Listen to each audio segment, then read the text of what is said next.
Good morning, ladies and gentlemen. Welcome to STG209, Strategic Planning for Long-Term Archiving with Amazon Glacier. My name is Henry Zhang. I'm a product manager of Amazon Glacier with AWS. So welcome. I'm super excited to see almost a full house. I've done Glacier presentations many times in the past. I would say usually I don't see a very long line, because archiving is not one of these hot topics. Usually like the machine learning, the rooms are very, has a very long line and all that. But I'm super excited, like we have a full house and you guys are coming in here to join us. So for today's session, I really want to share with you how we help customers plan for long-term archiving. I'm talking about archiving tens of petabytes, double-digit, triple-digit petabytes of data sets with Amazon Glacier. In the last few years when Glacier has been in service, we've done this questionnaire with many large customers to help them go through this planning process. So I want to share with you some of the things we learned. So before I start on Glacier, let me just paint you the picture of how Glacier fits into this overall storage portfolio, which many customers find useful when they approach AWS. So you look at this picture. On the left-hand side, we have a file system, which is EFS, which supports customers' file-based workloads. In the middle, we have EBS, which supports the traditional block-based workloads running efficiently in the cloud. And on the right-hand side, we have services like S3 and Glacier, which are object-based. And those are really the key focus for large data sets, data lake, long-term archiving. So we're going to focus on the right-hand side. And at the bottom, you see a number of ingestion services which help you move data into and out of AWS, as well as move data around to your partners, to your solution vendors, as well as to your customers. So just keep that big picture in mind. And now we're going to dive into Glacier. So let me share with you a couple of examples, customer examples of how they're using Glacier today. The first one I'm super excited about is Sony DADC. They are the new media service division for Sony Corporation. And in January, they launched this new platform called Venue, which is a full end-to-end media supply chain that supports both business-to-business delivery, for example, Sony delivering content to PBS, to Disney, to iTunes, as well as the B2C OTT service, which is streaming content on your phone. So Sony used to store 3 copies of content, this very high-resolution content, on tapes. And they took the plunge and moved all of that 20 petabytes into Glacier for long-term storage. This is content that they're going to store for indefinitely. Super excited about that. And then in healthcare, we have Philips, which is also a long-term customer. Over the last 2 years, they've moved in 15 petabytes of healthcare data, which is medical images, patient records. The significance of that is they're able to not only take advantage of Glacier's low price durability, they're also able to use Glacier as well as a number of other AWS HIPAA eligible services, because those are super important for the healthcare industry. And last but not least, since I live in Seattle, which is part of King County, the largest county of Washington State, the King County also has moved their large data sets into Glacier. So in this case, they have to meet compliance for the public sector requirements. They also replaced tape and used Glacier, and in the first year that they made this switch, they're able to save over $1 million and still able to achieve all the compliance and regulations that they had to. So across many other industries over the last 5 years, we see there's this explosion of content. I think, I work with a lot of media customers, and we see like new cameras are just capturing amazing images that can be as large as 20, 50 megabytes per shot. Somewhere they have to keep that content. And for movie studios, there is an urgency to solve the storage problem. It's not only about storing them, it's about being able to use them effectively and monetize. And storing that reliably over the next few decades. We see that in oil and gas. We see that in financial services, in many other industries. So archiving is now a necessity because we see lots of customers planning out a strategy of data lake. And then the initial question they have to solve is, where do I keep this data and how do I do that? So let's jump into some of the considerations that I've seen customers ask us when they evaluate Glacier for long-term archiving. Obviously, number one is the question about cost. So typically, customers tell us, hey, this is how much my drives cost, this is how much my media costs on tape. But we quickly get into a conversation that this is about the total cost of archiving. So how do customers do archiving today? Right? A lot of customers use tape solutions, which requires buying robots, drives, and media. And then there's also two types of tape archiving. Number one is the on-site tape, which is tapes that's already loaded in the library or is available in the next room. There's also the off-site tape, vaulting, which is storing with Iron Mountain and vendors alike. So many customers tell us that the biggest challenge with that is managing the hardware, is the CapEx burden that they have to spend every 3 to 5 years. And then also every 3 to 5 years, they have to refresh the tapes, which is an arduous thing to do. If you get it right, you probably don't get a pat on the back. But if you get it wrong, you run the risk of losing important corporate information. So that's a risk they don't want to take, and that's why they come to AWS to see how they can get rid of tapes and be able to store data more reliably. So customers find a few things very useful with AWS. Number one is, with using Glacier, they don't have to buy any more tape libraries, make any CapEx investments. They don't have to build data centers. And they also don't have to do any of the tape refreshes. And the second most important thing is that based on their geography, they can choose an AWS region to use Glacier that best fits their regulatory and compliance requirements. For example, German customers are required to keep all of their business data in Germany. So they can now choose the Frankfurt region to do that. That's super exciting for many customers. So coming back to cost, customers also see a big difference when they compare the traditional cost model versus using Glacier, or in general, the AWS services. Because in the traditional storage solution, you typically buy a rack of storage appliance, tape drives, tape libraries. Let's say you have a petabyte of storage. You do some setup, configuration. Then you get down to a smaller size. And then you allocate some space. And then by the time you actually use the data, you're probably using a lower percentage of the capacity that you have purchased. So in this case, typically customers take 3 years or so to fill their tape libraries or their entire storage hardware. So they realize the utilization about 25% to 30% in the first year. That grows over time. But they have to pay for all of that. And that is not the most optimal thing to do. But with AWS storage, customers are able to only pay for what they use, which is the gigabytes that they store on a monthly basis. So we realized that customers need to store more data and for longer terms. So the two factors that drive cost is really the storage price per month, per gigabyte, as well as how long you need to keep that. So I'm super excited to tell you that last week we dropped Glacier price by 43% to 0.4 cents per gigabyte per month. So, and we also made Glacier faster, which I'm going to talk about in a little bit. So a lot of customers find it super exciting. So just wanted to let you know that. So having covered cost, how to compare total cost with traditional model and Glacier, the second question that a lot of customers raise is durability. I work with a lot of media customers. I see a couple of familiar faces over here. One question I get asked a lot is, how do you make sure that you don't lose my movies? How do you know that there's no corruption and things like that?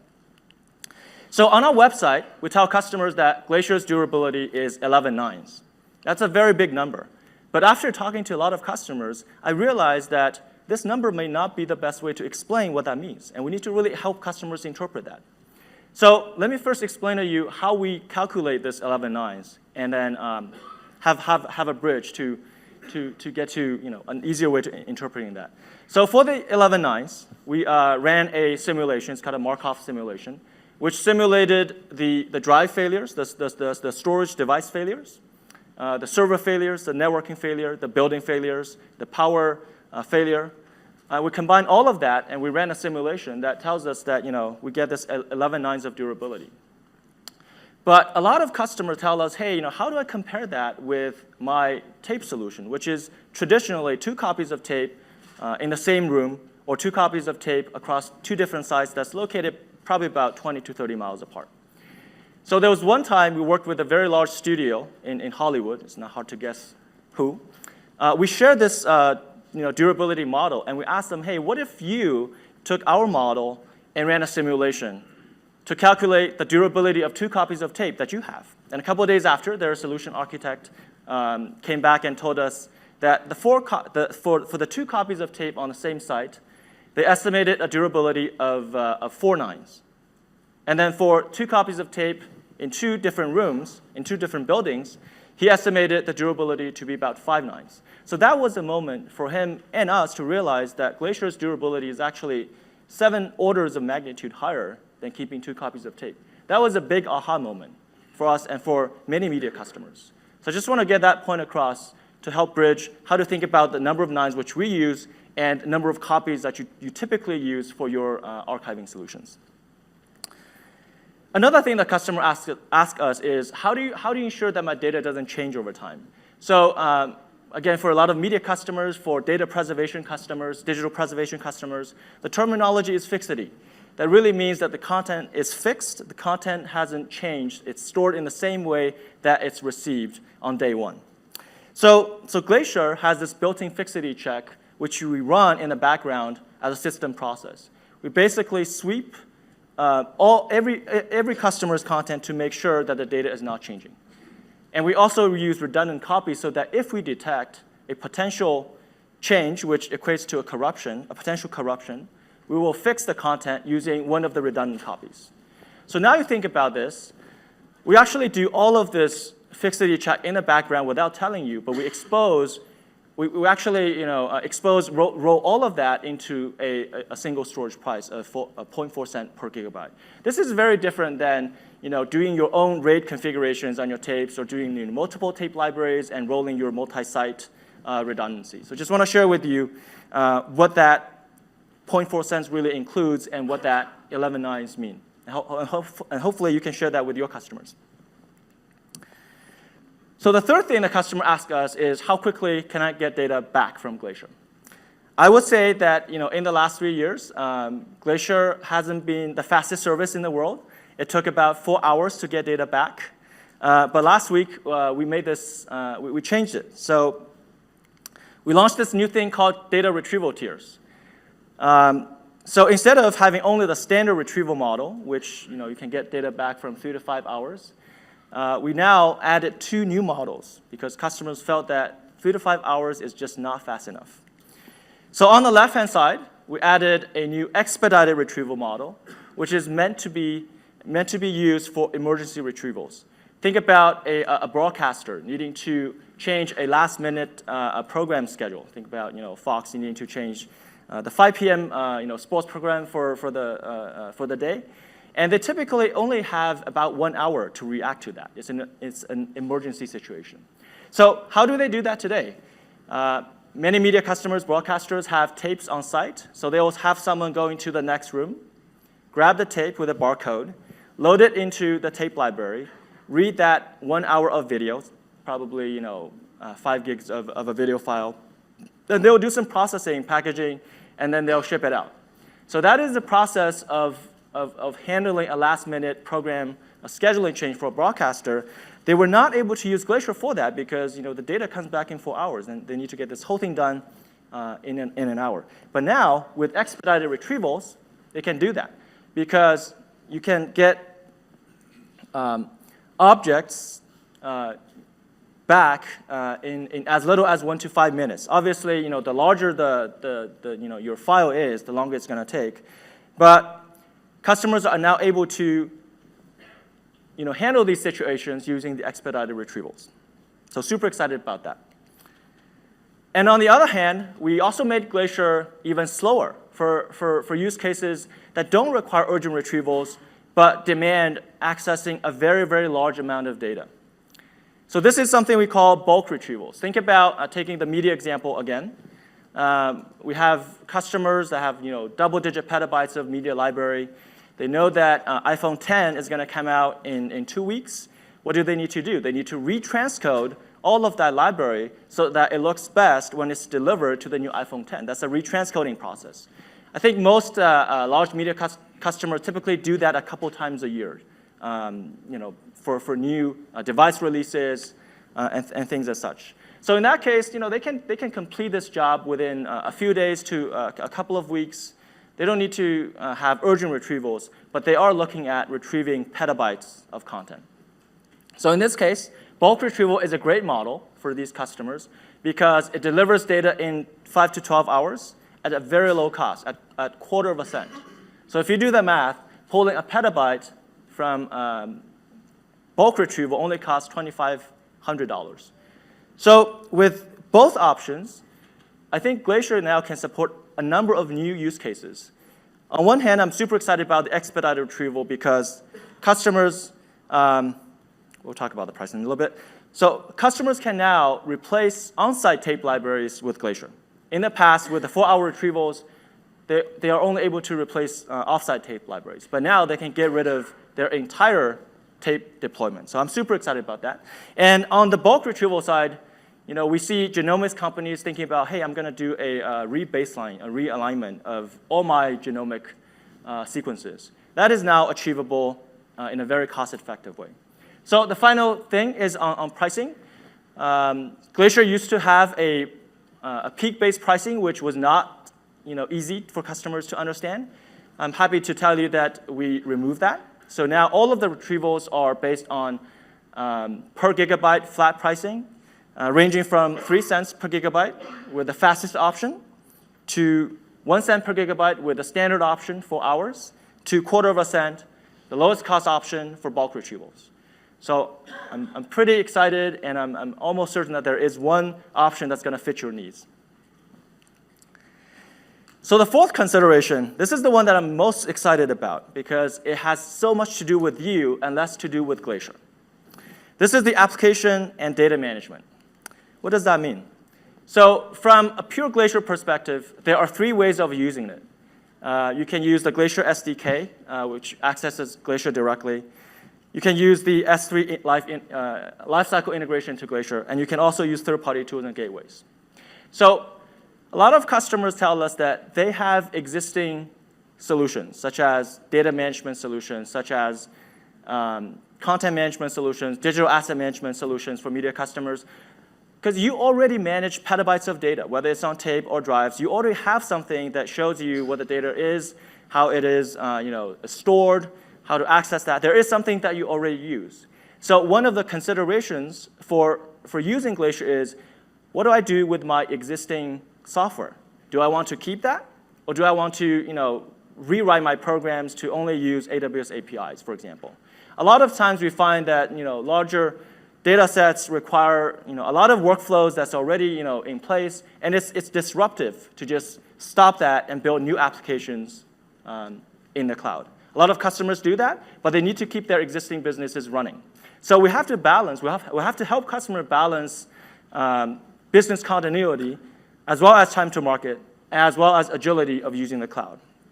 So taking that into perspective, what we help with customers with is help them figure out a way to access Glacier with one of these 3 options, while still being able to maintain your existing tools, applications in a way that gives you the least amount of disruption. So let me talk about these 3 options, and then we'll come back to how it ties back into your solution. So with Glacier Direct Access, it's very similar to any AWS service. You use APIs and SDKs. On the data upload path, you create a Glacier container, which is called a vault. You configure access. You upload archives. And you register the archive ID, which is a unique checksum of your asset. And then on the data retrieval path, you will initiate a retrieval request by sending us the archive ID. This is the unique identifier of the file that you sent to Glacier. Note that this is an asynchronous process. Whether it comes back in 1 to 5 minutes or 5 to 12 hours, it's still an asynchronous process. So we have to manage that. And then you can sign up for notifications upon the retrieval completion. And when it's done, we stage your data in a location that you can download. You can pull it into EC2, or you can download it over the wire and do some processing locally. So pretty straightforward. The second way of accessing Glacier is through S3. I think a lot of customers already have hooks from the applications into S3, or you use tools that talks S3 already. I think more tools talk to S3 than Glacier today. Or you have third-party vendors who have built connectors that allow on-premises data management applications to talk to the cloud, to talk to S3. So in that case, a good way of using Glacier is using the S3 lifecycle policy, which allows you to manage 3 tiers of storage in a very streamlined fashion. These being the S3 standard, which I think is the hot storage, and the S3 infrequent access, which is the warm storage, infrequent access, and then Amazon Glacier, which used to be cold storage, but it's not as cold anymore because of the fast retrievals. So with S3 Lifecycle, you get access to all of these 3 tiers in a unified API. You only use the S3 API. You have the S3 keys. The keys are always there. You can list them and do all these operations. One thing to note that the 2 options on the left-hand side are synchronous access. The one on the right-hand side is async, which is Glacier. And then you also get a price differentiation between the 3 tiers. Last week, we reduced S3 standard price as well to 2.3 cents per gigabyte. So you can use any one of these tiers within your application. Another benefit of using Lifecycle is that you can transition content between these tiers based on your business needs. So we do recognize that most customers' content age over time. Think about you posted a picture of the snowmobile from the keynote. I think I saw like 20 posts in the last minute after we launched. That picture is very hot. I think a lot of your buddies are reading that, but probably within a couple of days, it's going to cool off a little bit, and then it's going to be what is the next exciting thing that Amazon is launching. But with Lifecycle, a lot of customers use time-based policies to age their data. For example, you can transition data from standard to S3 IA after 30 days, and then after another 90 days, you can transition it into Glacier. Another exciting thing I want to share with you is that S3 is launching tagging support today. I think it probably already went out, which means that you can now transition data based on tags. So if you have one video file in S3 that you want to move to Glacier, all you need to do is set up a transition policy with that tag enabled, and then the policy will automatically pick up that video with the tag and move it to Glacier. So walk through that example. This is very easy. You can configure the tiering policy in the console. No coding required. You can do that with code as well. And then one of the key benefits of using all 3 tiers through Lifecycle is that you get instant cost savings from your storage. So take a 1 petabyte repository, for example. Going from S3 to S3 infrequent access saves you 45%. And if you tier into Glacier, you save another 44%. So those are pretty phenomenal when you're looking at double-digit, triple-digit petabytes and beyond. So coming back to tools, I think I've also talked to a lot of customers who are not programmers, who like to use their existing tools. And there's a solution for to manage data as well. So typically, we look at the third-party tools from a pricing perspective, if you will. There's the consumer grade. I think we have partners like Cloudberry, Fast Glacier, Arc, which operates on the Mac OS. These are typically less than $50 to get started. So what that gives you is a graphical user interface. You can just drag and drop your files into Glacier, into S3, and you can set up regular backup policies, archive policies. Super easy to get started. You don't even know that you're using the cloud. There's no APIs involved at all. Then we talk to the small, medium-sized businesses who have about 100 terabytes, sometimes up to a petabyte. With these customers, they find tools like Synology, Veeam, and QNAP to be pretty helpful. Those are entry-level NAS devices that have cloud integration either through S3 or through directly to Glacier. And they typically cost under $1,000 to $2,000, $3,000. With those, a lot of customers deploy a satellite configuration, which is they have their key office, let's say in New York. They have satellite offices in Dallas, in Seattle, in San Francisco. So they will deploy these small devices in each of these satellite offices that sync back into the repository for the corporate office in the cloud. Then in the third category, which I spend the most time with, is enterprise customers. So it's really two types of use cases here. There is the enterprise gateways, which NetApp has this AltaVault gateway. I'm sure some of you already use that, as well as data management software. And the data management software comes in multiple fashions. For example, from backup software, we have Commvault, which has Glacier integration, S3 integration, Lifecycle integration, all included. Great partner with us for backup solutions. We also have storage management solutions, such as StoreNext, which is very popular with media customers. And then we have digital asset management systems, content management solutions that typically sit on top of a storage management solution to provide additional indexing, cataloging capabilities, such as VidiSpine, Delete, VizRT, and things like that. So there are a number of solutions. I think do note that the enterprise pricing is a little hard to predict, so it really varies based on what you choose. But what I want to paint a picture is there are a number of solutions to choose that gives you the control that you're familiar with without actually programming or needing to write a line of code, and still being able to manage petabytes of repository in Glacier. So having walked through all these options, the question is, why do I care? And I think the why do I care here is, which option should I choose? So pricing aside, I'll share my view about just the technical view about how you should choose one of these three options between using Glacier directly, using S3 Lifecycle, or using third-party tools. So I think you should use S3 Lifecycle managed Glacier because typically customers don't just use Glacier. You'll be using S3 and infrequent access because your data does flow in this tiering model. And it's a great option if you find the S3, the key-based, the object key-based indexing system to be sufficient. A lot of customers do. They find listing the object keys to be good, but sometimes customers want more comprehensive indexing and search capabilities, which at the S3 keys do not provide. So in that case, I would recommend using the Glacier APIs directly. If you already plan to build some type of external index, such as in DynamoDB or in a local database that you already maintain. I think a lot of media customers maintain a very comprehensive indexing system in their digital asset management system. So some of the vendors that we work with are actually choosing to integrate with Glacier directly. So they have better control with the solutions. And finally, if you should choose the third-party options to minimize coding, I think the key question here is, how does the third-party tool write the content? Does it write in a way that you can act in a proprietary way that only the tool understands?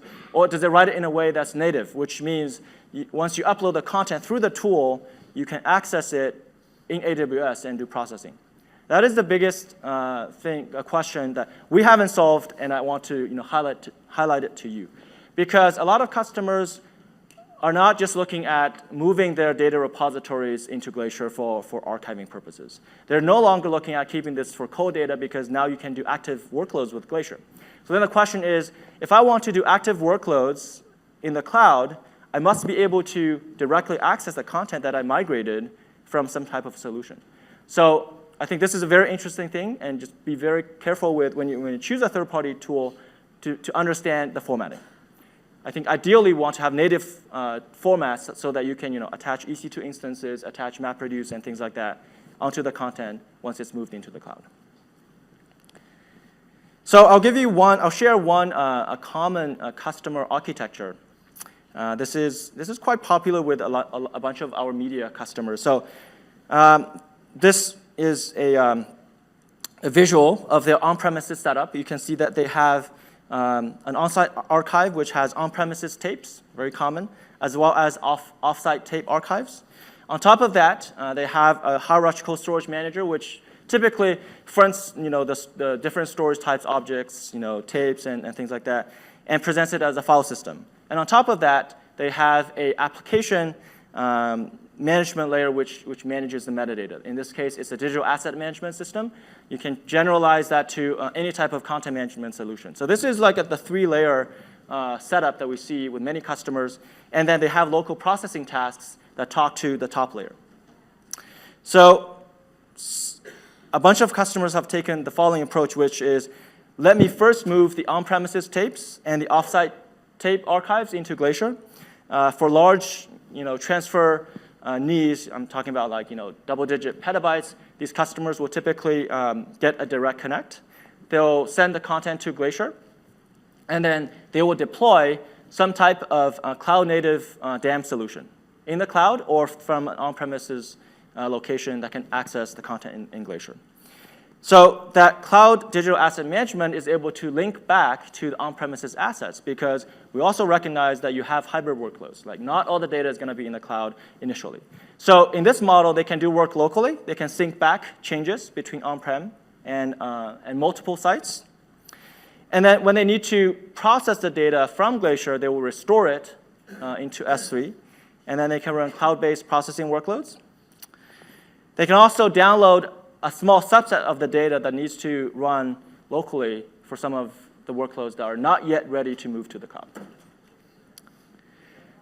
So consideration number 5. I work with a lot of customers that are required to store data for long term because of compliance and regulatory reasons.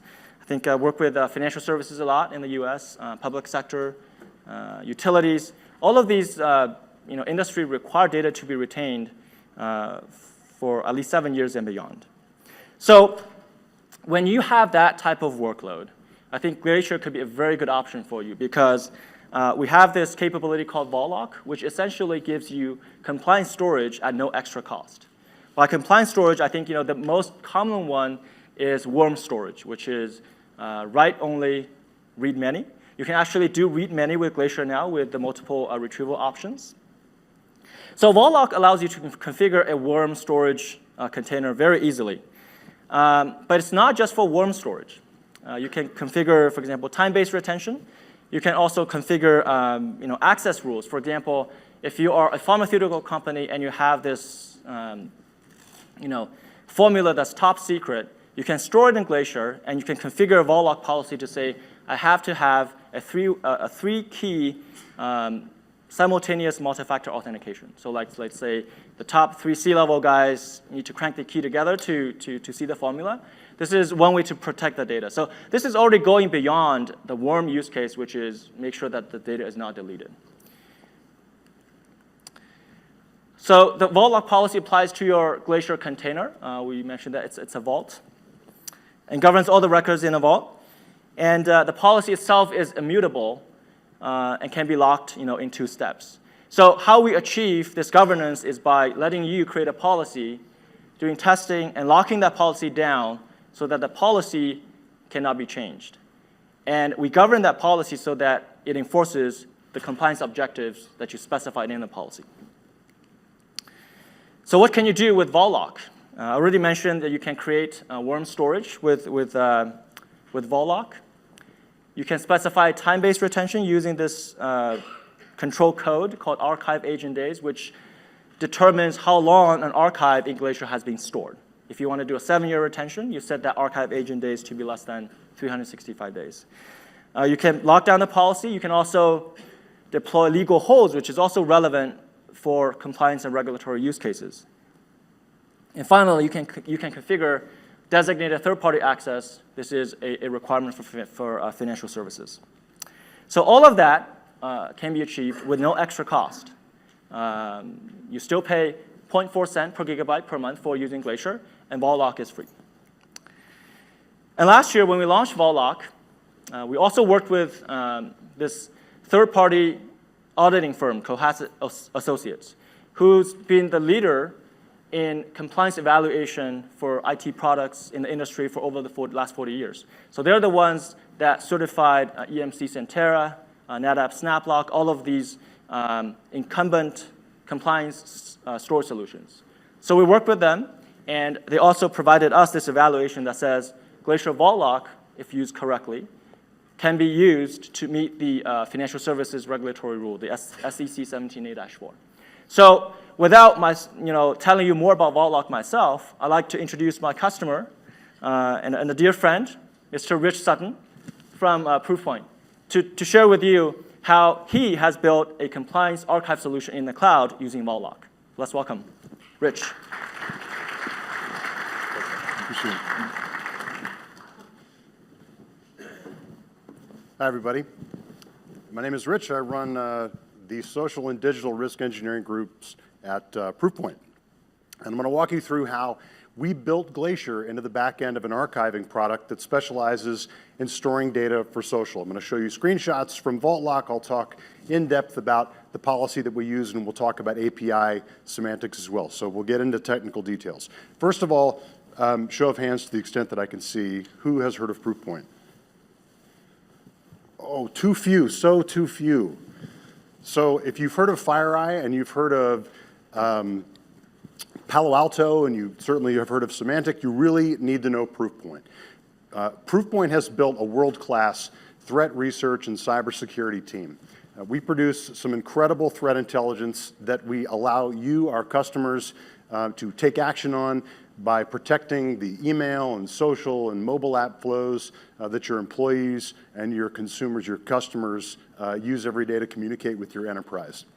I've been around for about 14 years, and we're a huge AWS user.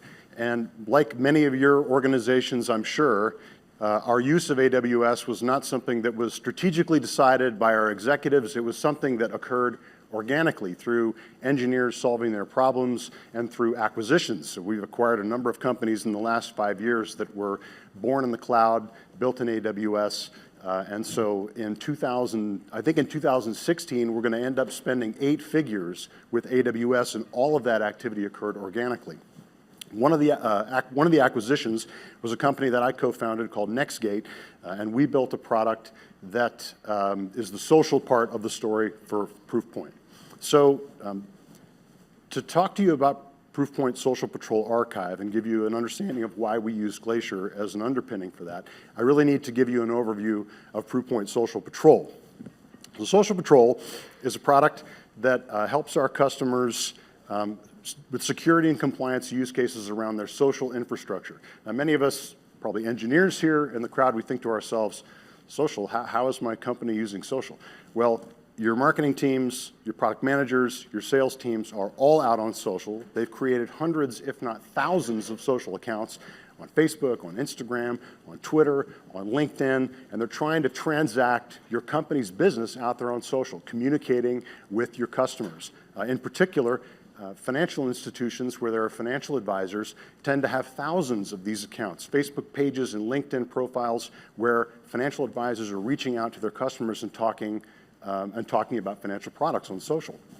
So our products help with a number of problems there. First and foremost, fraud, digital risk, brand impersonation. It's seamless and frictionless to create a social account, and so the bad guys leverage the fact that your companies are out on social by creating fake accounts. Social Patrol also moderates content at scale. So when you have a lot of engagement on a Facebook page or an Instagram account, we're looking at the comments in near real time, classifying them and taking down the ones that are bad. You'd never know it. The nastiest social account I've ever seen is the Instagram page for Betty Crocker. Betty Crocker, Pillsbury. Apparently, Betty Crocker is the name of a character in like an anime show of some kind, and the 14-year-olds pile on with the nastiest stuff you've ever read on Instagram. So we help Pillsbury keep that conversation clean. We also help with compliance and publishing, making sure that when your marketing departments spend tens to hundreds of thousands of dollars on tools to help them communicate on social, that we make sure that those people are using the right tools and they're using them in the right way. We do all this by integrating with the social APIs. And as you might guess, at the core of everything we do is classification. So we have a dedicated data science team that knows how to tear apart text using machine learning and NLP, look at links, classify images, in order to categorize social content so that our customers can create policies against it. So if you see a acceptable use comment on Instagram, you can remove it. And we're native and built in AWS. So this is generally how it works, broad strokes. There are conversations occurring on social. Our application is ingesting those conversations into our tenant in AWS. Our policy engine is cranking on that content. We're classifying that content, labeling it, saying this is spam, this is a malware link, This is an acceptable use problem, and then we apply our customer's policy to the content, and sometimes that means reaching back into the social network and deleting that content. We then store it in our data layer where it's heavily indexed, searchable, so that our customers can report on it and can dive deep into the things that their employees and constituents are saying on social. Now, for 75% of our customers, this is enough. This is fantastic. They love this, and they need no more. But there's a certain segment of customers that tend to be in regulated industries that need it to go one step further. They love what we built, but they also need us to help them retain this content. So if you're a bank and you are subject to regulatory obligations to retain the communication that you have with your customers, the things that your financial advisors say on social, that's also communication that has to be retained.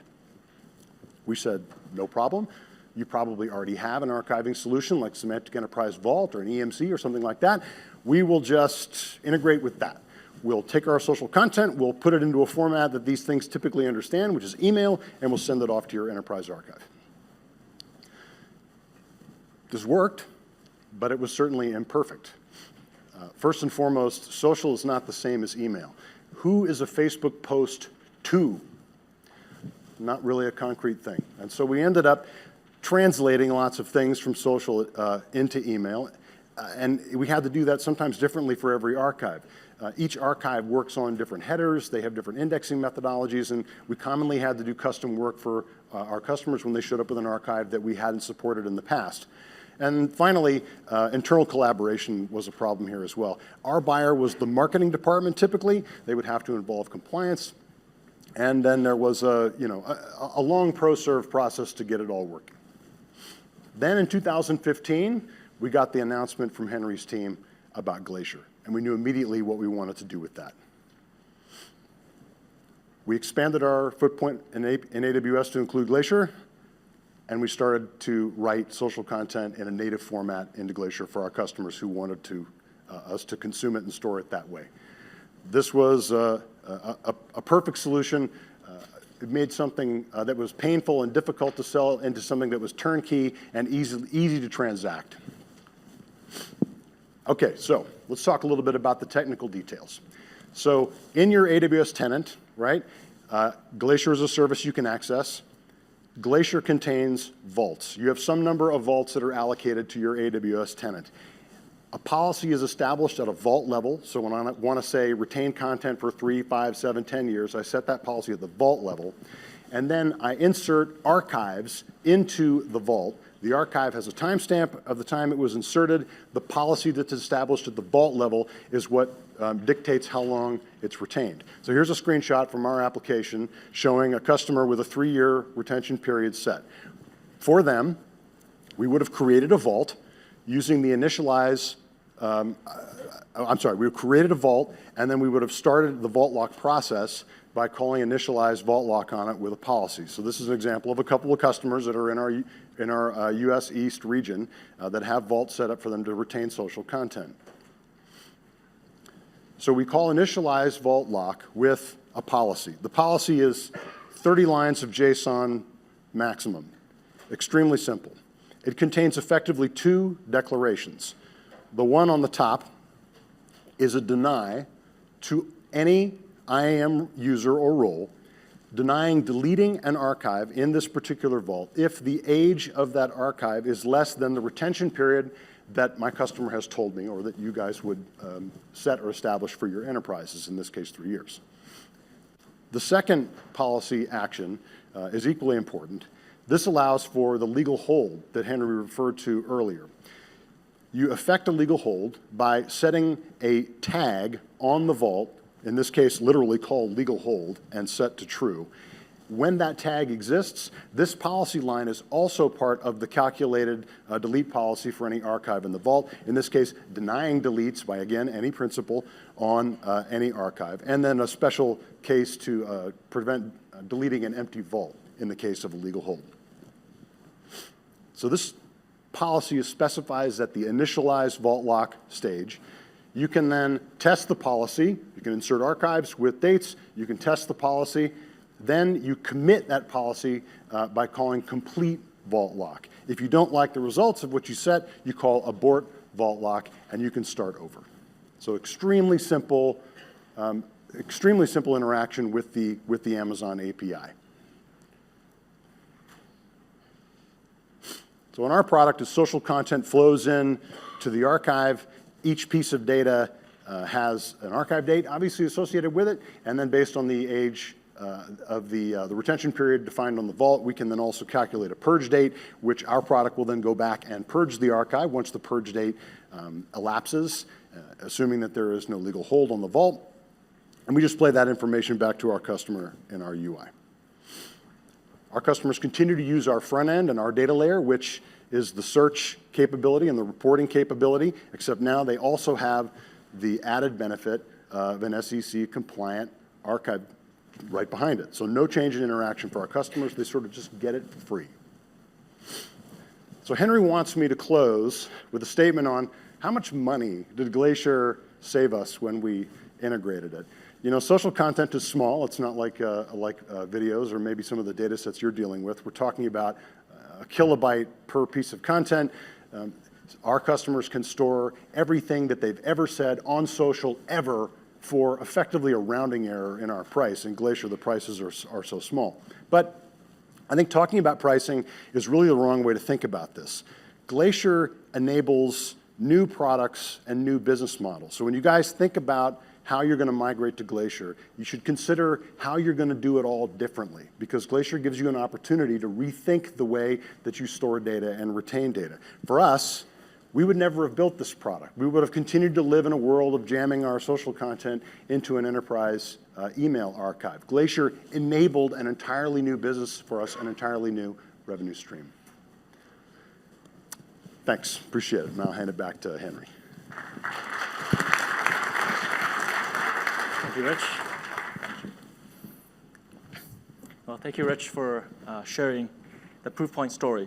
So just to close, I recognize, we talked about several considerations about archiving. The one we didn't touch on is how to get your data into the cloud. I think that's a topic on its own, and we have actually a couple of sessions that's going to address that. But just to give you the highlight, there are a number of ways. I already mentioned, customers already use Direct Connect for large initial data migrations, for ongoing data ingestion, and as well as for using, using that for other applications beyond just using Glacier. So there are also customers who found our Snowball solution to be super effective, and I'm also excited to let you know that today we announced a new version of Snowball. It's called the Snowball Edge. It's a new product that not only allows you to transfer 100 terabytes per device, it also has local compute that you can run Lambda jobs. It has a file interface that you can use it as a local NAS destination.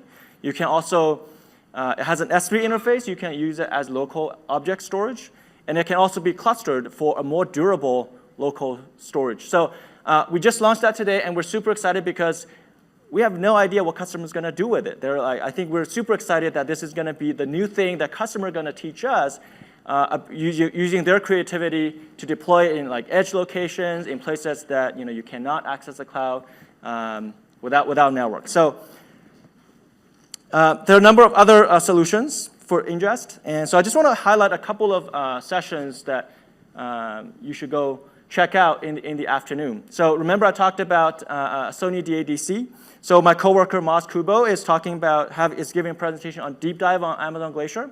He's going to go deeper into the retrieval features. And in his session, Sony DADC's CTO is also going to tell you how they actually migrated 20 petabytes of tape archives into Glacier. So definitely recommend you to check that out. That's the first one. It's at 5 p.m. today. And then in the afternoon, we also have a migration story in general featuring Live Nation. We have a Snowball workshop tomorrow. And then at 2 o'clock this afternoon, we have a dedicated data ingest solution. I forgot to put that in, but look for data ingest session that happens at 2 o'clock this afternoon.